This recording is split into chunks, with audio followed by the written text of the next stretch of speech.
طلع البدر علينا من ثنيات الوداع وجب الشكر علينا ما دعا لله.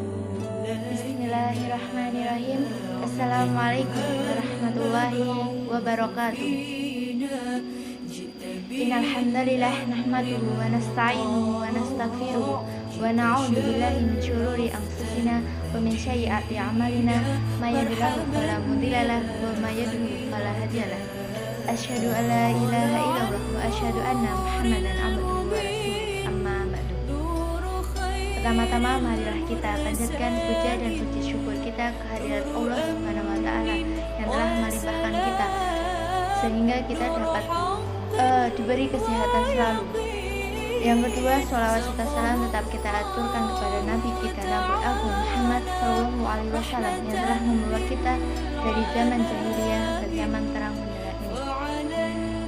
Dalam kesempatan kali ini saya akan menjelaskan yaitu Pancasila menurut perspektif Islam atau juga Pancasila dalam sudut pandang Islam.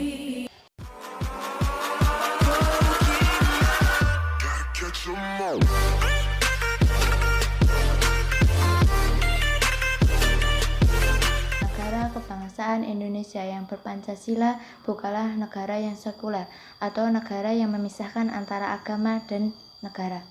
Di sudut lain, negara kebangsaan Indonesia yang berpancasila juga bukan negara Islam atau negara yang berdasarkan atas agama tertentu.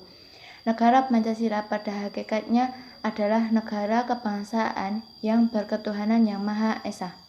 Ideologi dan dasar negara sebenarnya memiliki keselarasan dengan ajaran Islam sebagai agama mayoritas penduduk bangsa Indonesia.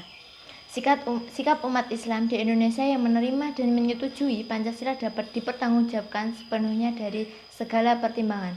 Ada 3 pertimbangan untuk keselarasan Pancasila dengan ajaran Islam. Yang pertama, Pancasila bukanlah agama dan tidak dapat menggantikan agama. Yang kedua, Pancasila bisa menjadi wahana implementasi syariat Islam. Yang ketiga, Pancasila dirumuskan oleh tokoh bangsa yang mayoritas beragama Islam.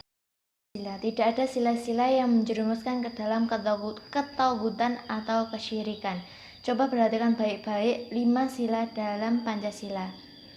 Nilainya merupakan pesan-pesan yang bersesuaian dengan nilai-nilai universal Islam. Yang pertama, yaitu ketuhanan yang Maha Esa. Saya mengambil Quran surah Al-Ikhlas ayat pertama, yaitu A'udzubillahi minasyaitonirrajim. Bismillahirrahmanirrahim.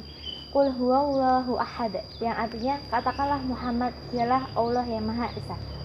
Menurut tafsir Ibnu Katsir, Imam Ibnu Katsir rahimahullah berkata, yakni Dia yang pertama dan esa, tidak ada tandingan dan pembantu, tidak ada yang setara dan tidak ada yang menyerupainya, dan tidak ada yang sebanding dengannya. Kata ini tidak digunakan untuk menetapkan pada siapapun selain pada Allah Subhanahu wa taala, karena Dia maha sempurna di dalam seluruh sifat-sifatnya dan perbuatan-perbuatannya. Yang kedua, yaitu kemanusiaan yang adil dan beradab.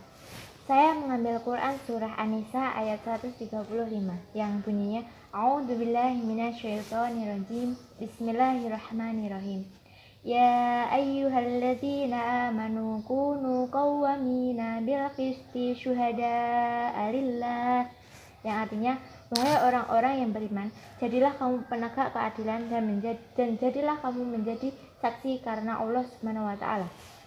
Menurut tafsir Al-Mukhtasar atau Markas Tafsir Al-Riyad di bawah pengawasan Syekh Dr. Shalih bin Abdullah bin Humaid, wahai orang-orang yang beriman kepada Allah dan mengikuti Rasul-Nya, jadilah orang-orang yang senantiasa berlaku adil dalam semua hal dan memberikan kesaksian yang benar untuk siapapun, walaupun hal itu akan merugikan kedua orang tua, karib kerabat kalian. Dan janganlah sekali-kali kemiskinan atau kekayaan seseorang mendorong kalian untuk memberikan kesaksian, karena Allah Subhanahu wa taala lebih mengerti keadaan orang yang miskin dan orang yang kaya di antara kalian dan lebih mengetahui apa yang terbaik baginya. Maka janganlah kalian mengikuti hawa nafsu kalian dalam memberikan kesaksian, supaya kalian tidak menyimpang dan kesaksian yang benar. Jika kalian memalsukan kesaksian dan memberikan kesaksian yang tidak semestinya, atau menolak memberikan kesaksian, sungguhnya Allah Subhanahu wa Ta'ala Maha mengetahui apa yang kalian perbuat. Persatuan Indonesia. Saya mengambil Quran Surah Al-Hujurat ayat 13 yang bunyinya, A'udzubillahi minasyaitonirrajim, Bismillahirrahmanirrahim. Ya ayyuhan nasu inna khalaqnakum min dzakarin wa untha wa ja'alnakum syu'uban wa qabaila lita'arafu. Yang artinya, wahai manusia, sungguh kami telah menciptakan kamu dari seorang laki-laki dan seorang perempuan. Kemudian kami jadikan kamu berbangsa-bangsa dan bersuku-suku agar kamu saling mengenal. Menurut tafsir Al-Wajiz oleh Syekh Profesor Dr. Wabah Al-Zuhaili, pakar fikih dan tafsir negeri Suriah. Ketahuilah wahai orang-orang yang beriman, bahwasanya aku kata Allah menciptakan kalian dari bapak yang satu Adam dan ibu yang satu yaitu Hawa. Maka tidak ada pengalaman satu dengan yang lain, sama sekali tidak ada pengalaman yaitu dalam urusan nasab.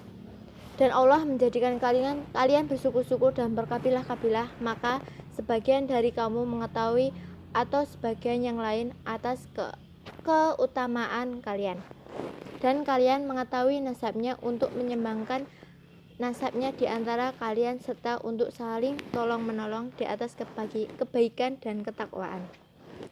Dan dapat dipahami atas hal ini bahwa Allah menjadikan kalian bersuku-suku dan berkabilah-kabilah agar dapat saling mengenal dan tidak untuk saling meninggalkan atau berbangga diri satu sama lain. Jika menolak sila yang ketiga ini, yaitu persatuan Indonesia, maka persatuan dengan semangatnya ini berarti dengan sendiri kita mendukung perpecahan dan kerusakan, dan itu artinya kita dapat juga disebut membuat keonaran dan pemecah belah umat. Jadi banyak sekali ayat-ayat yang membahas tentang kita untuk bersatu dan memerintahkan kita untuk bersatu. Yang keempat, yaitu kerakyatan yang dipimpin oleh hikmat dan kebijaksanaan dalam permusyawaratan perwakilan. Saya mengambil Quran Surah Asy-Syura ayat 38 yang bunyinya, A'udzubillahi minasyaitonirrajim, Bismillahirrahmanirrahim. Walladzina istajabu li rabbihim wa aqamus shalah wa amruhum syura bainahum. Yang artinya, dan bagi orang-orang yang menerima mematuhi seruan Tuhan dan melaksanakan sholat, sedang urusan mereka diputuskan dengan musyawarah antara mereka. Dari tafsir Quraisy juga bagi orang-orang yang memiliki seruan Sang Pencipta dan pemelihara mereka, selalu mengerjakan sholat, selalu menyelesaikan urusan mereka, dan juga musyawarah demi tegaknya keadilan di tengah masyarakat dan menghindari otoritas pribadi atau kelompok, dan membelanjakan sebagian harta yang dikaruniakan oleh Allah di jalan kebaikan. Jika kita menolak sila keempat dari Pancasila ini, berarti dengan sendirinya kita menolak sistem perwakilan dan musyawarah serta mendukung otoriter, dan itu artinya kita mengadopsi sistem otoritarisme yang kufur. Yang terakhir yaitu sila kelima yang bunyinya keadilan sosial bagi seluruh rakyat Indonesia. Saya mengambil Quran Surah An-Nahl ayat 90 yang bunyinya, A'udzubillahi minasyaitonirrajim, Bismillahirrahmanirrahim. Innallaha ya'muru bil adli wal ihsan. Yang artinya, sungguhnya Allah Subhanahu wa Ta'ala menyuruh kamu untuk berlaku adil dan dengan berbijaksana. Dalam tafsir Al-Misbah, Allah memerintahkan para hambanya untuk berlaku adil dalam setiap perkataan dan perbuatannya. Allah menyuruh mereka untuk selalu berusaha menuju lebih baik dalam setiap usaha dan mengutamakan yang terbaik dari lainnya. Allah memerintahkan mereka untuk memberikan yang dibutuhkan oleh para kerabat sebagai cara untuk memperkokoh ikatan kasih sayang antara keluarga. Allah melarang mereka berbuat dosa, lebih-lebih dosa yang amat buruk dengan segala perbuatan yang tidak dibenarkan oleh syariat dan akal sehat. Allah melarang mereka untuk menyakiti orang lain dengan perintah larangan Dengan perintah dan larangan tersebut, Allah bermaksud membimbing kalian menuju kemaslahatan dalam setiap aspek kehidupan, agar kalian selalu ingat karunia-Nya dan menaati firman. Sekian yang dapat saya sampaikan pada kesempatan kali ini. Jika ada salah itu datangnya dari saya, dan jika ada kebenaran itu mutlak dari Allah Subhanahu wa taala. Dan jangan lupa subscribe, bunyikan lonceng notifikasinya, jangan lupa like, comment, and share ya. Sekian. Assalamualaikum warahmatullahi wabarakatuh.